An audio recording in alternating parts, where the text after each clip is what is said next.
സ്വാമി ശരണം. ഇത് ശ്രീ സുമേഷ് പേരാമ്പ്ര. അദ്ദേഹം കോഴിക്കോട് നിന്നെത്തിയതാണ്. അയ്യപ്പ ധർമ്മസേനയുടെ സ്റ്റേറ്റ് കോർഡിനേറ്റേഴ്സിൽ ഒന്നാണ്. സുപ്രീം കോടതിയിൽ ആദ്യം തന്നെ ശബരിമല യുവതി പ്രവേശനത്തിനെതിരെ കൗണ്ടർ ഹർജി സമർപ്പിച്ച ഗ്രൂപ്പുകളിൽ ഒന്നാണ് അയ്യപ്പ ധർമ്മസേന. അതിന്റെ ഭാഗം കൂടിയാണ് ഞാൻ. അതോടൊപ്പം ഒരു അയ്യപ്പ ഭക്തനുമാണ്. ഇപ്പോ ബഹുമാനപ്പെട്ട ഹൈക്കോടതിയുടെ മുന്നിൽ വന്ന കേസിനെ കുറിച്ച് ഒന്ന് രണ്ട് വളരെ പ്രധാനപ്പെട്ട കാര്യങ്ങൾ ചൂണ്ടിക്കാണിക്കാനാണ് ഈ സമ്മേളനം വിളിക്കുന്നത്. ഇപ്പോ ഇന്ന് വരുന്ന വാർത്തകളിലൂടെ പോലും ലഭ്യമായ വിവരങ്ങൾ വരുന്നത് ദേവസ്വം വിജിലൻസ് ഇത് ഉണ്ണികൃഷ്ണൻ പോറ്റിക്ക് മാത്രം പറ്റിയ ഒരു തെറ്റാണെന്നോ കുറ്റമാണെന്നോ ഉള്ള രീതിയിൽ ചിത്രീകരിച്ചുകൊണ്ട് റിപ്പോർട്ട് കൊടുക്കുന്നു എന്നാണ്. അങ്ങനെ ഹൈക്കോടതിയിൽ ഏതാനും മിനിറ്റുകൾക്ക് മുമ്പടക്കം റിപ്പോർട്ടുകൾ മറ്റും വന്നു എന്നാണ് ലഭ്യമായ മാധ്യമ വിവരങ്ങൾ സൂചിപ്പിക്കുന്നത്. യഥാർത്ഥത്തിൽ ഉണ്ണികൃഷ്ണൻ പോറ്റി മാത്രമല്ല ഇതിന്റെ പിന്നിൽ ദേവസ്വം ബോർഡിന് ഉത്തരവാദിത്വമുണ്ട്. കുറച്ചുകൂടെ കൃത്യമായി പറഞ്ഞാൽ ശബരിമല അയ്യപ്പന്റെ സ്വത്ത് വിജയമല്യ നൽകിയ സ്വർണം പതിച്ച ചെമ്പ് പാളികൾ മോഷ്ടിക്കപ്പെട്ടു എന്നുള്ളതാണ് സത്യം. പല മാധ്യമങ്ങൾക്കും ഒരു ചെറിയ കൺഫ്യൂഷൻ ഉണ്ട് ഈ സ്വർണം പൂശലും സ്വർണം പതിക്കലും തമ്മിൽ. ഇത് ഗോൾഡ് പ്ലേറ്റഡ് അല്ല, ഗോൾഡ് ക്ലാഡഡ് ആണ്. അതായത് ഗോൾഡ് പ്ലേറ്റഡ് എന്ന് പറഞ്ഞാൽ വളരെ കുറച്ച് സ്വർണം മാത്രമേ യൂസ് ചെയ്യൂ. സ്വർണം പൂശുക എന്ന് പറഞ്ഞാൽ വളരെ കുറച്ച് സ്വർണം മാത്രമേ യൂസ് ചെയ്യൂ. ശബരിമലയിൽ യഥാർത്ഥത്തിൽ ബഹുമാനപ്പെട്ട ഹൈക്കോടതിയുടെ വിധിയിലടക്കം യാതൊരു സംശയത്തിനിടയില്ലാത്ത രീതിയിൽ സൂചിപ്പിച്ചിരിക്കുന്നത് ഇത് ഗോൾഡ് ക്ലാഡഡ് ആണെന്നാണ്. സ്വർണം പതിച്ചിരിക്കുന്നതാണ്. അതായത് സ്വർണം പൂശിയതല്ല, സ്വർണം പതിച്ചിരിക്കുന്നതാണ്. അന്നത്തെ ചില മാധ്യമ റിപ്പോർട്ടുകൾ ഇതിന്റെ ആഴം മനസ്സിലാക്കാതെ സ്വർണം പൂശിയതൊക്കെ പറയാറുണ്ട്. നമുക്ക് സാധാരണ ഒരു ലാംഗ്വേജ് പറയുന്നുണ്ട്. സോ ഓർക്കുക, ഇത് ഹൈക്കോടതിയുടെ വിധിന്യായമെല്ലാം ഞാൻ കയ്യിലെടുത്തിട്ടുണ്ട്. ആ വിധിന്യായത്തിൽ നിന്ന് എടുത്താ പറയുന്നത് ശബരിമലയിൽ സ്വർണം പൂശിയതല്ല, പകരം സ്വർണം ക്ലാഡ് ചെയ്യപ്പെട്ടതാണ്, സ്വർണം പതിച്ചതാണ്, സ്വർണം പൊതിഞ്ഞതാണ്. വ്യത്യസ്ത വാക്കുകൾ പറയുന്നു. സ്വർണം പൊതിഞ്ഞു എന്ന് പറഞ്ഞാൽ മറ്റേതിന്റെ 5 ഇരട്ടിയോ 10 ഇരട്ടിയോ സ്വർണം അതിന് യൂസ് ചെയ്യും. കാര്യം അങ്ങനെ ഗോൾഡ് ക്ലാഡഡ് ആകും. അത് കേരളത്തിലെ മൺസൂൺ അടക്കം കാരണം കൊറോഷൻ വരാതിരിക്കാനാണെന്ന് ഹൈക്കോടതിയുടെ വിധിന്യായത്തിലടക്കം പറഞ്ഞിട്ടുണ്ട്. അപ്പോ നല്ല കട്ടിക്ക് സ്വർണം പതിച്ച, സ്വർണം ക്ലാഡ് ചെയ്ത, സ്വർണം പൊതിഞ്ഞ ഒറിജിനൽ പാളികൾ മോഷ്ടിക്കപ്പെട്ടു എന്നുള്ളതാണ് സത്യം. ഒരു ക്രിമിനൽ ഒഫൻസ് ആണ് നടന്നിരിക്കുന്നത്. അതായത് ക്രിമിനലായ ഒരു മോഷണം നടന്നിട്ടുണ്ടെന്നുള്ളതാണ്. ഈ കാര്യത്തിന് ക്രെഡിറ്റ് ബഹുമാനപ്പെട്ട, അതായത് പുറത്തു കൊണ്ടുപോകുന്നതിന്റെ ക്രെഡിറ്റ് ബഹുമാനപ്പെട്ട ഹൈക്കോടതിക്കും ബഹുമാനപ്പെട്ട നമ്മുടെ നാട്ടിലെ മാധ്യമങ്ങൾക്കുമാണ്. കാര്യം ഹൈക്കോടതി മാധ്യമങ്ങളും ഇല്ലായിരുന്നെങ്കിൽ ഈ വിഷയം ഈ രീതിയിൽ പുറത്തു വരില്ലായിരുന്നു. വിജയമല്യ, അപ്പം ഞങ്ങളുടെ ആവശ്യം 2-3 കാര്യങ്ങളാണ്. ഒന്ന്, വിജയമല്യ അയ്യപ്പന് സമർപ്പിച്ച സ്വർണം പതിച്ച പാളികൾ അടിയന്തരമായി കണ്ടെത്തണം. അത് മോഷ്ടിക്കപ്പെട്ടു എന്ന കാര്യത്തിൽ യാതൊരു സംശയവുമില്ല. 2, വളരെ പ്രധാനം, ഹൈക്കോടതി വിധിയുടെ ഒരു ചെറിയ പകർപ്പ് ഞാൻ 2ാമത്തെ പേജിൽ നിങ്ങൾക്ക് വേണ്ടി കൊടുത്തിട്ടുണ്ട്. ആ 2ാമത്തെ പേജിൽ ഈ എല്ലാ കമ്മ്യൂണിക്കേഷനും തുടങ്ങുന്നത്, ഈ കേസ് മുഴുവൻ വെളിയിൽ വരുന്നതിന്റെ ഏറ്റവും വലിയ കൗതുകം ഈ ഉണ്ണികൃഷ്ണൻ പോറ്റി എന്ന് വിളിക്കുന്നില്ല. കാര്യം ഈ പ്രശ്നം എന്ന് പറഞ്ഞാലേ ബ്രാഹ്മണ കുടുംബങ്ങളെയും പൂജാരിമാരെയും എല്ലാം പോറ്റിമാരെന്ന് വിളിക്കാറുണ്ട്. ഇപ്പൊ മീഡിയാക്കാരെല്ലാം ആലങ്കാരികമായി പോറ്റിയതായിരുന്നു പോറ്റിയോ. ഈ പോറ്റി എന്ന് വിളിക്കാതെ അയാളെ ഉണ്ണികൃഷ്ണൻ എന്ന് വിളിക്കണം. കാര്യം ഈ പോറ്റി എന്നുള്ള ഒരുപാട് സാധാരണ പൂജാരിമാർക്കുള്ള പേരാ. ഈ ഉണ്ണികൃഷ്ണൻ ബഹുമാനപ്പെട്ട ഹൈക്കോടതിക്ക് ഒരു ഇമെയിൽ അയച്ചു കഴിഞ്ഞ വർഷം. ആ ഇമെയിലിൽ പറഞ്ഞിരിക്കുന്ന കാര്യം വളരെ രസകരമാണ്. ആ ഇമെയിലിൽ പറഞ്ഞിരിക്കുന്നത് 7th റെസ്പോണ്ടന്റ് പറഞ്ഞിരിക്കുന്നത് ഗോൾഡ് കോട്ടഡ് ആയ കോപ്പർ പ്ലേറ്റ്സ് അവിടത്തെ സ്ട്രോങ് റൂമിലുണ്ട്, അത് തനിക്ക് തരണം, അതിൽ നിന്ന് ഗോൾഡ് എക്സ്ട്രാക്ട് ചെയ്ത് എന്റെ കോസ്റ്റ് കുറയ്ക്കാനാണ്. പാരഗ്രാഫ് 11 നിങ്ങൾക്ക് നോക്കിയാൽ തീർച്ചയായിട്ടും കാണാം. ആ പാരഗ്രാഫ് 11 നോക്കാമെങ്കിൽ എന്റെ സീരിയസ്നെസ് കിട്ടും. ഞാൻ ജസ്റ്റ് ഒന്ന് വായിക്കാം.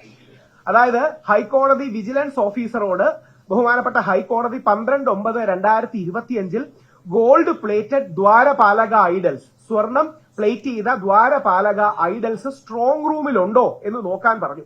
അത് ചെയ്യാനുള്ള കാരണം, this was issued as we had come across an email dated 2/10/2024.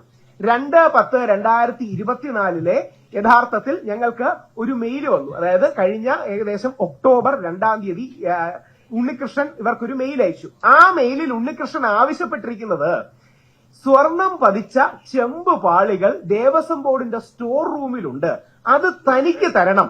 എന്തിനാണ് തരേണ്ടത്?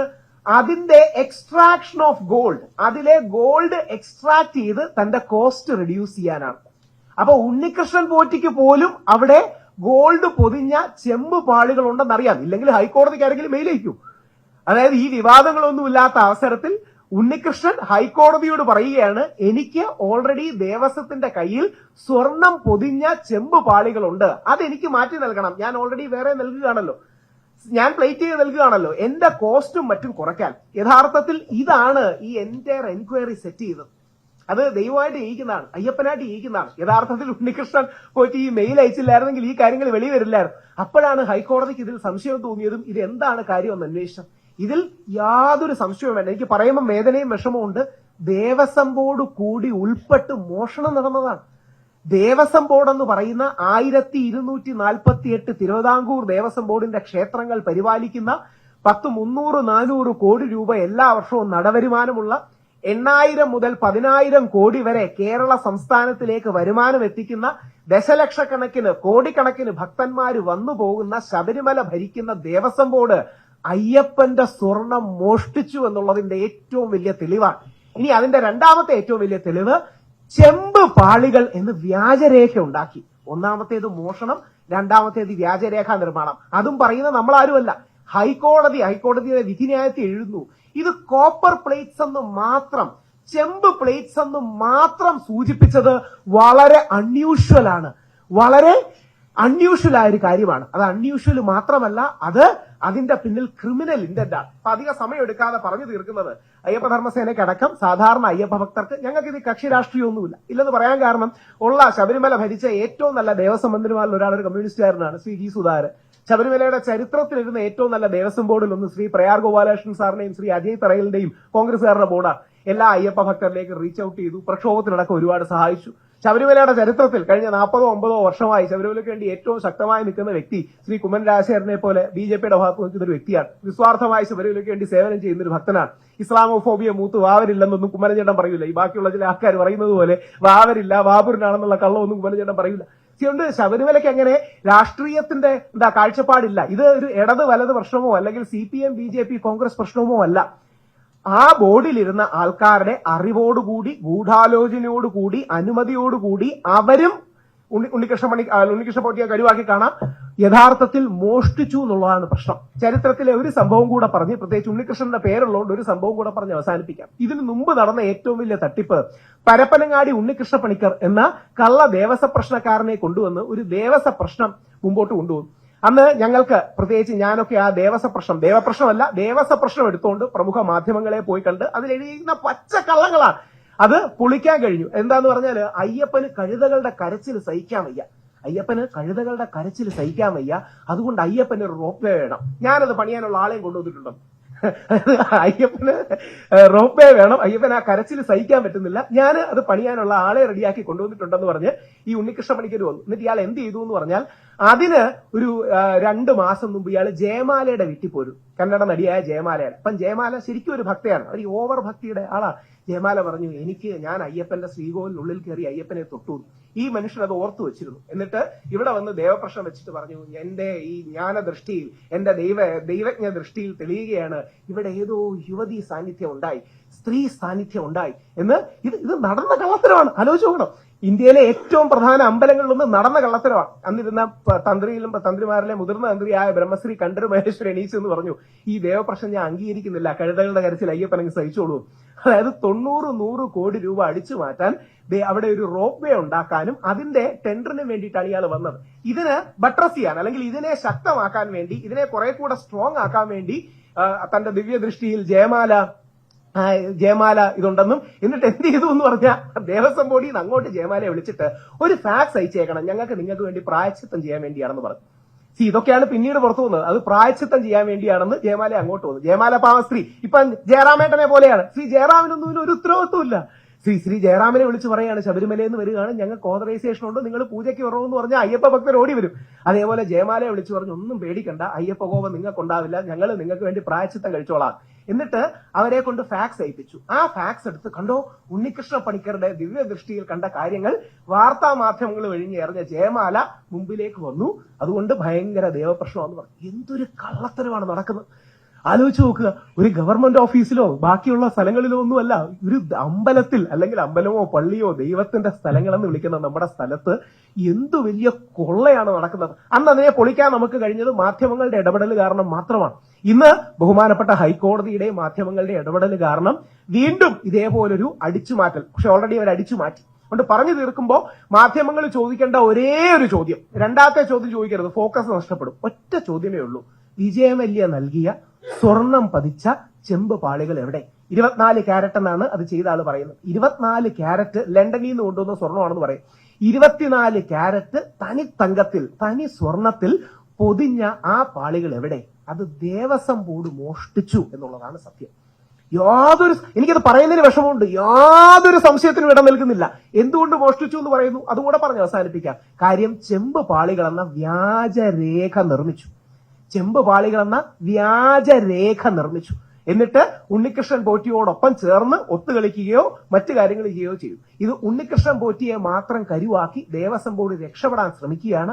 അതിൽ ഒരു കാരണവശാലും നമ്മൾ ഇടം കൊടുക്കരുത്. അതുകൊണ്ട് ഹൈക്കോടതിയുടെ മേൽനോട്ടത്തിലുള്ള ഒരു അന്വേഷണം തന്നെയാണ് വേണ്ടത്. ഏതെങ്കിലും രാഷ്ട്രീയക്കാരന്റെയോ മന്ത്രിയുടെയോ കീഴിലിരിക്കുന്ന ഏത് ഏജൻസി അന്വേഷിച്ചിട്ടും കാര്യമില്ല. പലപ്പോഴും ആൾക്കാർ പറയാറുണ്ട് CBIയും പോലീസും ഒക്കെ അന്വേഷിക്കുന്നത്. എന്ത് കാര്യമുള്ളത്? അതെല്ലാം രാഷ്ട്രീയക്കാരുടെ ഏതെങ്കിലും മന്ത്രിമാരുടെ താഴെ ഇരിക്കുന്ന ഏജൻസി അല്ലേ? അങ്ങോട്ടും ഇങ്ങോട്ടും ഡീൽ ചെയ്ത് ഇവർ തീർക്കും. ഹൈക്കോടതിയിലെ 2 ബ്രില്യന്റ് ആയ ജഡ്ജിമാരാണ് ഇത് പുറത്തു കൊണ്ടുവന്നത്. നമ്മൾ ആരും അറിഞ്ഞിരുന്നല്ലോ, മാധ്യമങ്ങൾ അറിഞ്ഞിരുന്നല്ലോ. ഹൈക്കോടതിയിലെ 2 പ്രമുഖരായ ജഡ്ജിമാരാണ് പുറത്തു കൊണ്ടുവന്നത്.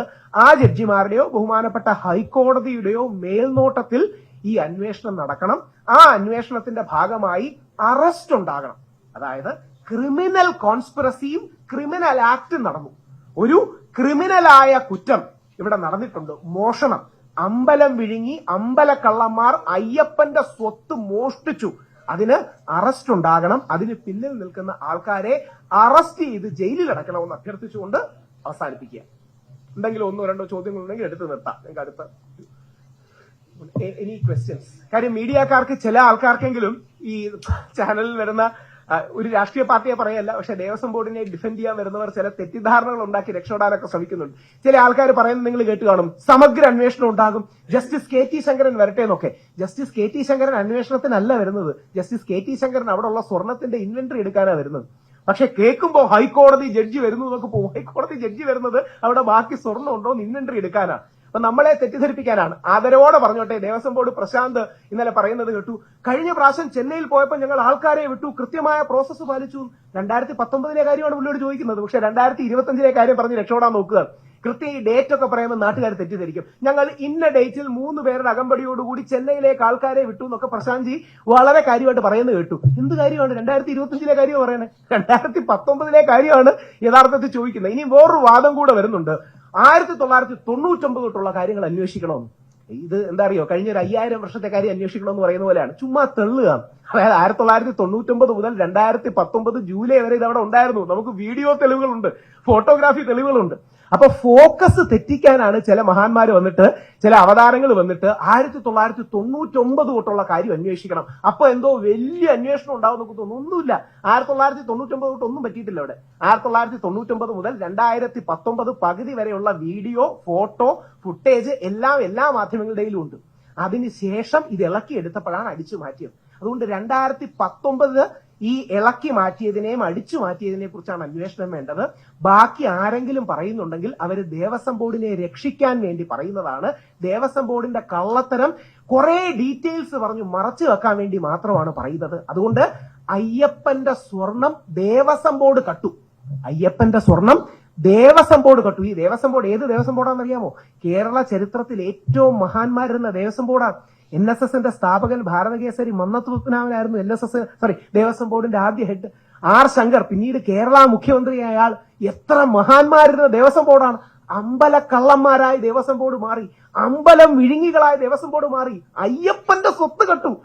സാക്ഷാൽ സ്വാമി അയ്യപ്പന്റെ ഫ്രണ്ടിലിരിക്കുന്ന ദ്വാരപാലകരുടെ സ്വത്ത് മോഷ്ടിച്ച് ടെക്നിക്കാലിറ്റി പറഞ്ഞ്, സാങ്കേതികത്വം പറഞ്ഞ് അന്വേഷണം നടക്കട്ടെ എന്ന് പറഞ്ഞ് രക്ഷപ്പെടുകയാണ്. അതുകൊണ്ട് രാഷ്ട്രീയക്കാരുടെ അന്വേഷണമല്ല സാധാരണ വിശ്വാസികൾക്ക് വേണ്ടത്. കോടതിയെ മാത്രമേ വിശ്വാസമുള്ളൂ, വേറെ ഒരുത്തനെ വിശ്വാസമില്ല. ഇനി മുമ്പിരുന്ന ബോർഡുകളും അറിയാം, എല്ലാ പാർട്ടികളുടെ ബോർഡുകളും അറിയാം. ജസ്റ്റിസ് പരിപൂർണൻ കമ്മീഷൻ റിപ്പോർട്ട് എടുത്തൊന്ന് വായിച്ചാൽ മതി, അന്ന് നടന്ന കള്ളത്തരങ്ങളും അറിയാം. അതുകൊണ്ട് കോടതിയെ മാത്രമാണ് വിശ്വാസം. ബഹുമാനപ്പെട്ട ഹൈക്കോടതി മോണിറ്റർ ചെയ്യുന്നൊരു പ്രോബ്, ഹൈക്കോടതിയുടെ പ്രോബ് തന്നെ മാത്രമാണ് ഇതിന് സൊല്യൂഷൻ. കാര്യം ഹൈക്കോടതിക്ക് ഇതിന്റെ മേലൊരു റൈറ്റും ഉണ്ട്. ശബരിമലയുടെ കണക്കുകളൊക്കെ നോക്കുന്ന ഹൈക്കോടതിയെ.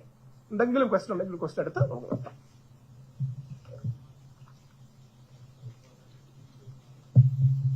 അപ്പോ പറഞ്ഞ് അവസാനിപ്പിക്കുമ്പോ മാധ്യമങ്ങള് നിങ്ങൾ സ്വാമി അയ്യപ്പനെ ഓർത്ത്, ഈ നാടിന്റെ ട്രാൻസ്പെറൻസി ഓർത്ത്, ഈ നാടിന്റെ അക്കൗണ്ടബിലിറ്റി ഓർത്ത് ഈ സ്വർണം കട്ട ദേവസ്വം ബോർഡിനെ വെറുതെ വിടരുത്. അതിനുവേണ്ടിയുള്ള ശക്തമായ നീക്കങ്ങൾ ഉണ്ടാകണം. പറയുന്നതിൽ എനിക്ക് യാതൊരു സന്തോഷവുമില്ല. അവിടെ ഇരിക്കുന്ന എല്ലാ ദേവസ്വം ബോർഡ് അന്നത്തെ മെമ്പർമാരെ നല്ല പരിചയവും അടുപ്പവും ബന്ധവും ഒക്കെയാണ്. പക്ഷേ ദേവസ്വം ബോർഡ് അയ്യപ്പന്റെ സ്വർണം കട്ടു. ഉണ്ണികൃഷ്ണ പോറ്റിയെ ചാരി രക്ഷപ്പെടാൻ സമ്മതിക്കരുത്. കഴിയുന്നത്ര പ്രൊട്ടക്ഷൻ ഉണ്ണികൃഷ്ണൻ പോറ്റിക്ക് ഒരുക്കണം. കാര്യം ഉണ്ണികൃഷ്ണൻ പോറ്റിയാണ് ഈ കള്ളത്തരത്തിലേക്ക് തെളിയിക്കാനുള്ള ഏക കണ്ണി. അതുകൊണ്ട് ഉണ്ണികൃഷ്ണൻ പോറ്റിക്കും കഴിയുന്നത്ര സെക്യൂരിറ്റിയും കാര്യങ്ങളും ഒരുക്കണം. കാര്യം വളരെ സീരിയസ് ആയ ഒരുപക്ഷെ ലക്ഷക്കണക്കിന് കോടിക്കണക്കിന് രൂപയുള്ള സ്വർണത്തിന്റെ തെഫ്റ്റ്, കളവ് മാത്രമല്ല അതിന്റെ ആചാരപരമായ മൂല്യങ്ങൾ ശതകോടികളിലേക്ക് പോവുകയാണ്. കാര്യം ഇത് കാണിച്ച് ഒരുപാട് പേരുടെ കാശുണ്ടാക്കാം. ആ രീതിയിൽ മോഷണം ദേവസ്വം ബോർഡ് നടത്തി. അതിന് പ്രതിവിധി ഉണ്ടാകണം. ഹൈക്കോടതി മോണിറ്റേർഡ് പ്രോബ്, ഹൈക്കോടതി മേൽനോട്ടം വഹിക്കുന്ന അന്വേഷണമാണ് അതിന്റെ പ്രതിവിധി. സ്വാംശ